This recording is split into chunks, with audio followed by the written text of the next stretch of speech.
repas sont des moments clés lorsqu'il y a un diabète de type 1. La détermination de l'insuline au moment du repas est importante parce qu'elle va conditionner l'équilibre glycémique. Comment est-ce qu'on s'y prend?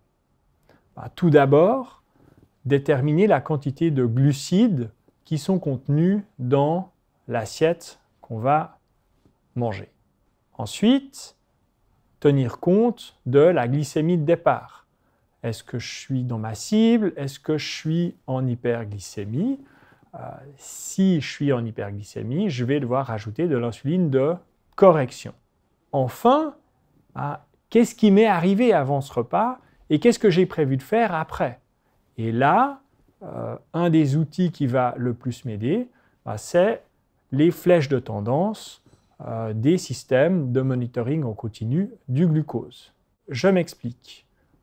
Vous avez par exemple pratiqué 1 heure de fitness avant le repas et vous savez qu'il va falloir réduire la quantité d'insuline pour le repas.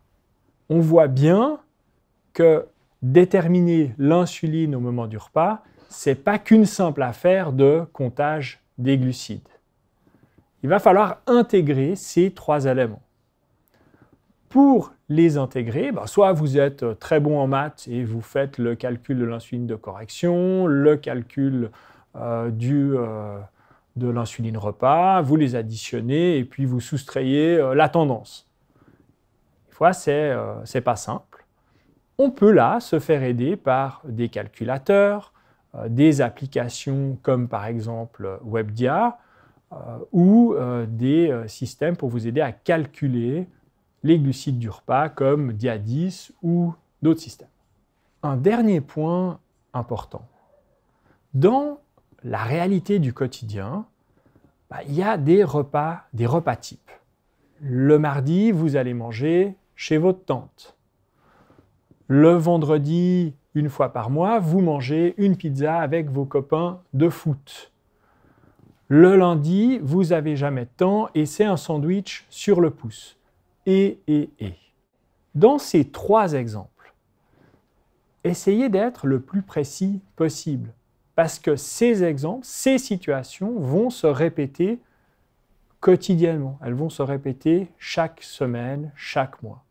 Soyez précis sur la glycémie avant le repas. Regardez la dose d'insuline que vous donnez pour le repas chez votre tante et évaluez si la glycémie, 3 heures après, est dans la cible ou pas. Une fois que vous y êtes arrivé 3 fois de suite, vous avez déterminé la dose d'insuline pour ce repas type. Même si ça peut paraître laborieux au début, plus vous maîtrisez ces moments du quotidien, plus votre diabète sera équilibré. En résumé, l'insuline administrée au moment des repas joue un rôle important sur l'équilibre glycémique de la journée. Pour déterminer le nombre d'unités d'insuline rapide à injecter, il s'agit de prendre en compte plusieurs facteurs. Le premier, le comptage des glucides, ratio insuline-repas. Deuxièmement, l'insuline de correction. Troisièmement, les événements pouvant modifier les besoins en insuline, activité physique, stress, etc. Différents moyens technologiques peuvent vous aider à calculer la dose d'insuline, à évaluer les glucides du repas ou à anticiper la tendance glycémique. Le bon ajustement du dosage d'insuline repas demande du temps et de l'expérience.